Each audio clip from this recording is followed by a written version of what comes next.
like that it's always a challenge and things are always changing. But if you're not actually doing it, I don't know how you could really teach it unless you're just kind of regurgitating, well, this is what everybody else says works. So the fact that she's here and willing to have lunch with us is really special because she has people that have been learning from her for years and years and years that would give anything to get to sit with her for 10 minutes. So to get to have lunch with her and just talk. I'm excited to have lunch with you This is guys. really, really awesome. So traveling to an airport, or like a concert venue last night, or I was at a catered lunch recently that was beautiful carbs spread everywhere, that kind of thing. A hotel buffet this morning. So I'm Instagramming constantly what to do when you're not at home, not in the kitchen. And I don't cook, literally. So I made tuna salad the other day, and I called it whatever's left in the kitchen. So it's basically just tuna, mayonnaise, mustard, and then I threw in some pecans and shredded cheese. It was not pretty. So this guy says to me on Facebook, he says, well, if you add some boiled eggs and diced onion and chopped peppers and blah, blah, blah, it would be a lot better. And I said, that requires cooking, number one. Number two, going to the store. Number three, owning a knife that will chop or dice. None of which I feel like doing. I just want to eat. Do you mind me asking, just because I can relate? So I guess, what is your goal? Are you making money from it, or is it? Yeah, I've been working online for over 18 years, so it's my sole source of income. So I've been a professional blogger for almost 11 years. Okay, so it's through ads, or? I have a variety of revenue sources, and I do ads. I do sponsors and brands, things like Google AdSense, but my main focus has always been affiliate marketing. But for the last few years, I've branched out into all of those other revenue sources because I'm feeling a little wary with affiliate marketing. Things change constantly online. And so when the FTC started getting involved with affiliate marketing, that's when I said, I need lots of backups. I say have, as a minimum for any site, you need a minimum of 3 separate revenue sources. Even if you were just doing affiliate marketing, you would need at least, I've always said at least 3 different separate affiliate programs or networks. But really branching it out more just because I'm kind of watching to see how the FTC is involved with that. I hadn't heard about that. What's the difference? Well, there are a lot of crappy affiliates. Yeah. So I do mine conversationally. So I'll say, for example, so-and-so sent me this book to review, so I thought I'd dig into it and blah, blah, blah. Instead of doing some boring, I got this book for review, or I didn't pay for it. So I do it really conversationally, or I'll buy products and then I disclose that as well. I just bought this on Amazon, and one of the things I really liked about buying it on Amazon versus on the direct site was, because I have Prime, it comes quicker, or it's actually cheaper to buy this on Nutrition than on the merchant's website because, and I'll go through and I'll actually screenshot my shopping cart experience. So I disclose when I buy it, and I disclose when I don't. Such and such company sent me this product in the mail. I thought I was going to hate it, but I actually like it. But there's one thing I don't, and I'll go on and, just be really conversational about the whole thing, positive and negative. I just don't know if you'll be able to hear you on here with the music, with him sitting here. It's such a great song. You should. Because when I get clients. So do you use the group to get new clients? Or do you monetize it in other ways? I actually don't monetize it at all. I have because it's Facebook, so there's really no way, unless someone else can come up with some creative way. There's a way. I have not been able to figure out a way to monetize it. So you can't save this much money at Walmart, but you can. Walmart has low prices that aren't that low. I thought it was a gem because it's like 5 miles from the toothpaste to the milk. Clever. I thought it was Walmart. My Facebook page, but you think about going to buy toothpaste at Walmart. There's an entire wall of toothpaste. Right. And you think about any book that you have on any given topic, you probably own more than one. So if you read certain kinds of blogs, you probably read more than one blog on that topic. So it's really more about angles and personalities, and people like different perspectives. So a lot of the people who follow my blog follow low-carb blogs that actually cook, because they also like the recipes. But my unique angle is that I don't. So I teach people, how to do everything else, but have to cook. But having that voice, that unique voice, so you might be a little bit edgier, you might be a little bit nicer, or whatever the case, you'll just draw a specific type of crowd. But nobody uses just one thing. Like if you like a certain kind of music, like country music, you're going to have lots of records, and some crossover even. So it's really just about finding some angle and plus your personality combined, it's going to attract the audience. I like that you have a notebook and write stuff down. See, I just like dove head first, bought a domain, got my WordPress all set up, and then I was like, Now what do I do? I'm going to have the grilled chicken Cobb salad, and I would like crumbled goat cheese instead of blue cheese. And instead of a lemon or vinaigrette, do you have a ranch or a blue cheese? We do. Can I have that on the side? Ranch or blue cheese? Yeah. Ranch or blue cheese? Yeah, one of these. Oh, you That'd be great. And add grilled shrimp. You have grilled shrimp? Yeah. Okay, add grilled shrimp. And he's a great cook. When you were talking about the body image thing, I remember on Smart Glamour that there was a picture recently that was all done with your daughter's designs, but it was all different shapes and sizes of women. Yes. What was that project? Do you remember the name of that? There's been a couple. One was Measure Me Beautiful. Right. That might be the one you were thinking about. I think so. Measure Me Beautiful. It was a really neat campaign where it showed not just different sized women, but different body styles. We were talking about finding angles. I mean, there's so many fashion blogs and there's so many designers and fashion sites. But that was a campaign that stuck in my mind. I still remember to this day. You know, so finding those angles and how can I really appeal to more markets or be more appealing than 10 other people who are, you know, basically designing clothes for this demographic. What I don't understand is the technology and how to make it go so you can make money at it. That's Well, all. you've got the good part, which is I like to write, Yes. which is big for any blogger. Yeah, so the technical stuff can be easy. It can be done. It can be set up for you, you know, or whatever. Or it's easy enough to do. But just the fact that you like to write, and if you feel like it holds you back in your writing, definitely do it under a pseudonym. Or if you feel like for the privacy of your children, Yes. you know. Right, because it's just something that moms understand. I see a tagline like reading between the lines of the scrapbook moment. Yeah. You know, so I mean, our scrapbooks, we look back on and we're like, oh, wow, that was so great, but we know the real story. Yeah, the middle of the night Yeah. feedings, the, you know, whatever it might be, and we're not perfect every minute of every day. And I found once I started admitting that other mothers then gravitated towards me instead. Lynn's blog is traveling low carb, so she's always, you know, eating and talking about what she's eating, and I'm always eating.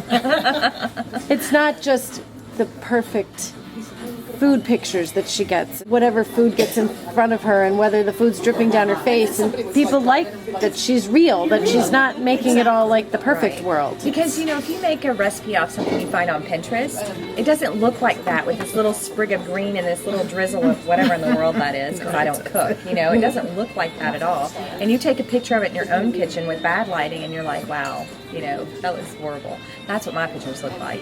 So then if you make what I made, yours probably looks better than mine. But being real is huge. It really attracts an audience, you know, it draws an audience.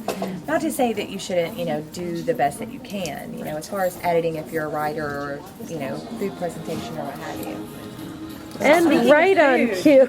Speaking of food. Oh, she stopped talking right when I started recording. Yeah, I was just, I'm not eating salad. I'm sorry. I'm eating the good stuff. So Lynn, a lot of people here are in various stages of blogging and starting blogs, and most of them seem to be wanting to figure out how to monetize. You want me to talk with my mouth full of shrimp? Sure. You are a food blogger, so that would be okay, yeah. You can pause and then you can slice and dice them.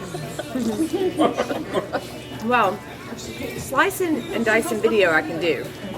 Slicing and dicing in the kitchen I don't do.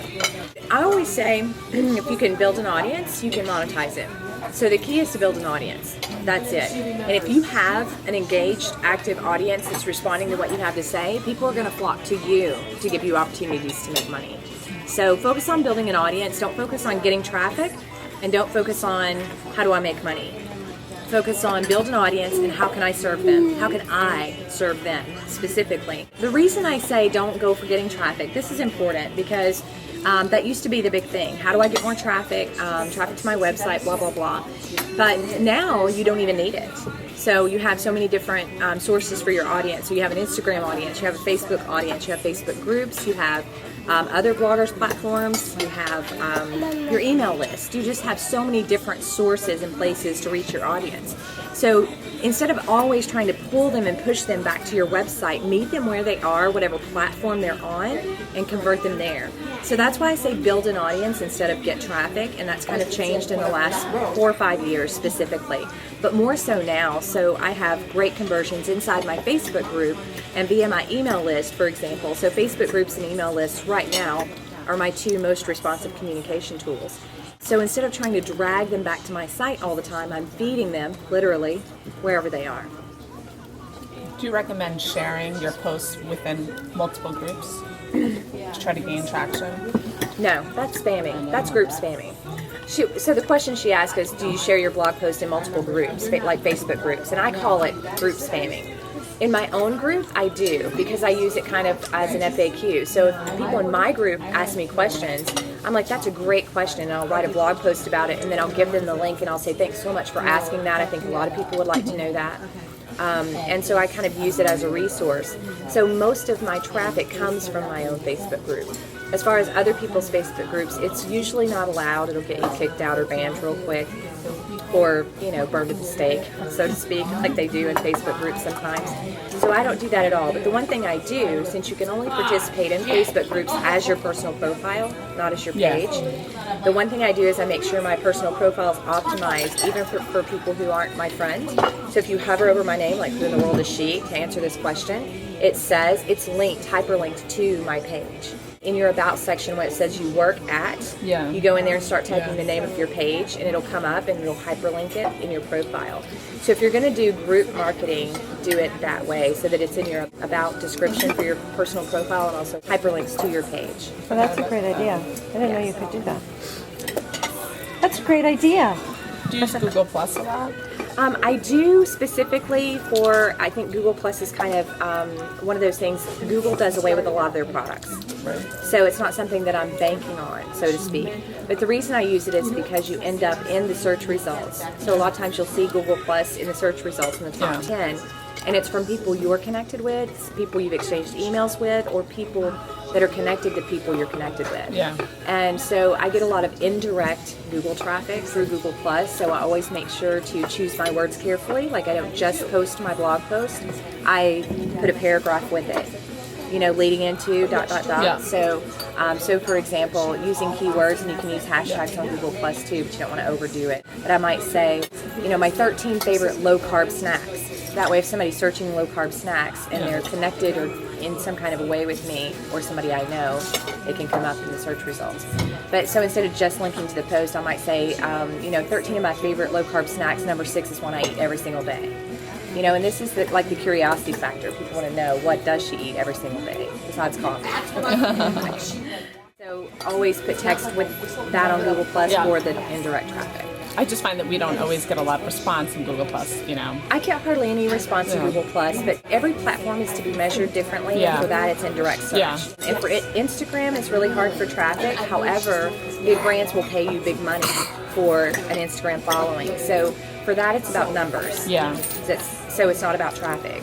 For Facebook, it is about direct traffic and conversions as well. But I find every platform, whether it's email, my own site, or Facebook, or Pinterest, or whatever, they also all have different demographics.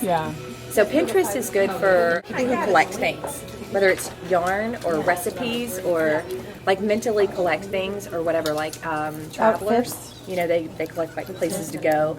But any kind of collectible mentality, that's Pinterest. And it's also an older female demographic versus Instagram, which is a lot younger demographic. So knowing those types of things and kind of wording appropriately, or if you're going to do those little graphic images, you know, where you put text with it. For Pinterest, it would be, you know, 13 top travel spots or 13 top travel boards to pin, you know, or something. They have this they're like hoarders, digital hoarders, right? That's Pinterest. Versus Instagram, which is a totally different demographic. So getting into the mindset of the people who use the platform, why they use it, how they use it, and then measuring your success, not always based on traffic or response. I just find with Facebook it's so hard now to get a lot unless you're doing ads. I do none. So I do all organic. So do all I. organic. So Facebook groups, like you were talking about earlier, is really hot right now for traffic. And then Twitter, on the flip side, I get no response from my actual market on Twitter, or very little. I shouldn't say no, very little. But that's where all the brands, merchants, podcasters, and market leaders are. So that's where you go for your JVs, your any kind of cooperation in media and brands.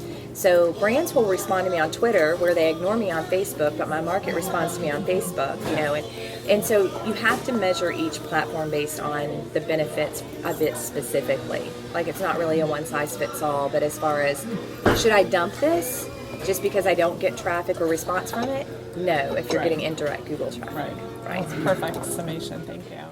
Twitter, I find that with Twitter, like I get a lower response on Twitter, but higher like on Pinterest and Instagram. Is Twitter a certain age group now? Here's the thing with Twitter. You can't ignore Twitter, even no matter what is going on there. And when you say response rate, are you looking to see if you're actually getting clicks? Right. Versus, you know, favorites and retweets and replies. Right. I mean, you could just be getting clicks, which is good. It's good for traffic. But the thing with Twitter for me is all about the brands, you know, making those connections there. And Twitter lists are really good because that gets you in front of the right people. So I have a Twitter list called Brands I Love, and it's public, so they know I love them.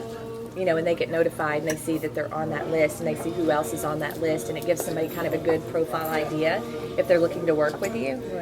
So if I'm all about rat poison type low carb stuff, I don't want to name any names, but you know, like yucky products, then somebody who's like really on a big kick with organic something or another is not going to work with me specifically, right? So you can kind of tailor that public list, and then you can have your private list. My advice on Twitter is never read your content stream.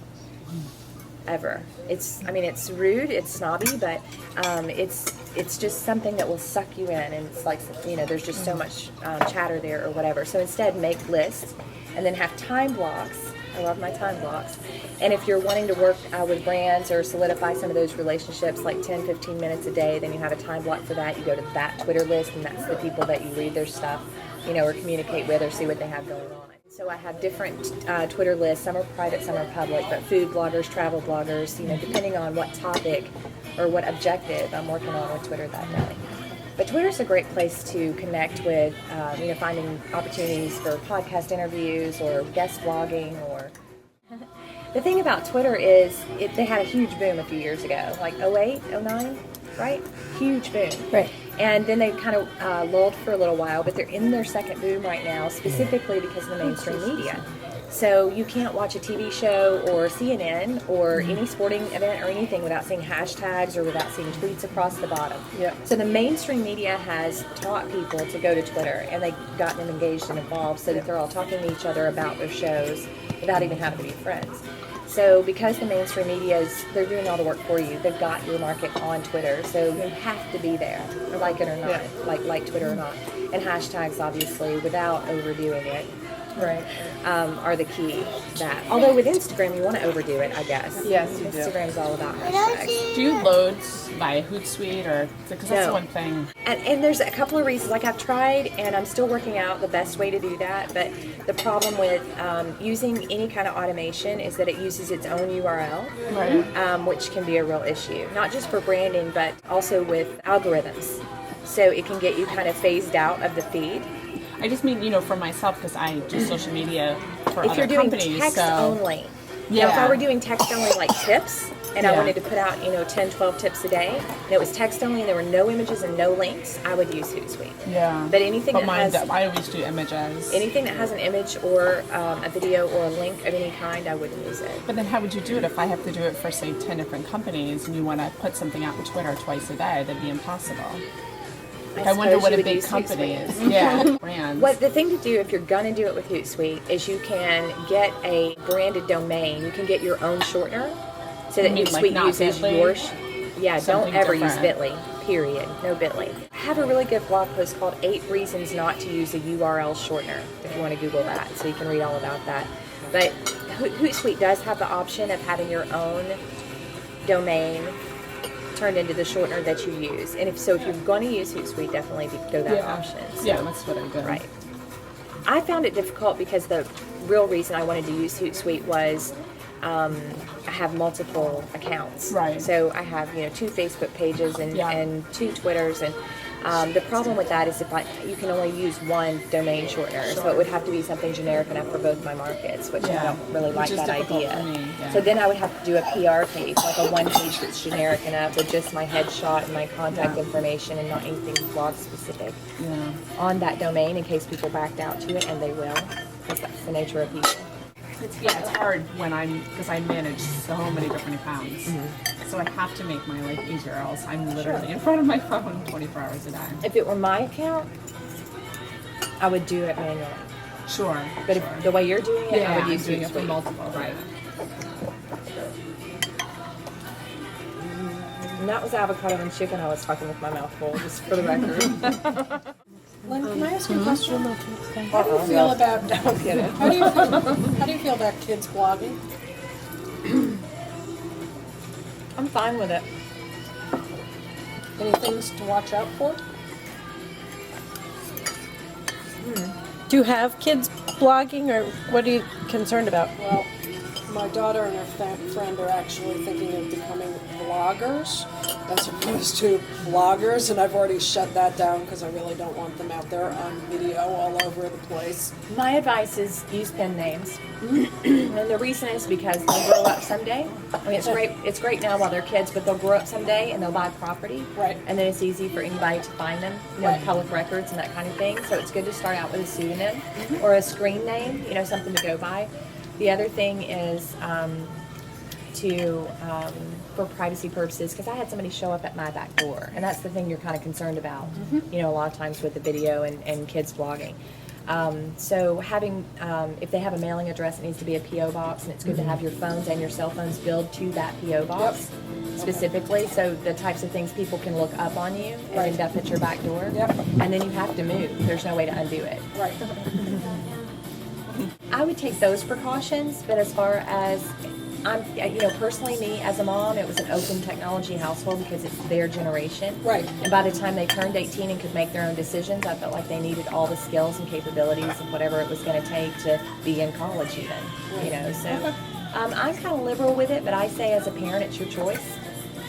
It's your call completely all the way, but I would make sure that they understand the precautions they need to take and why they need to take them, to never mention school names, town names, restaurants that are location specific, anything like that where they can be trailed and tracked easily, and that they watch Criminal Minds every Wednesday.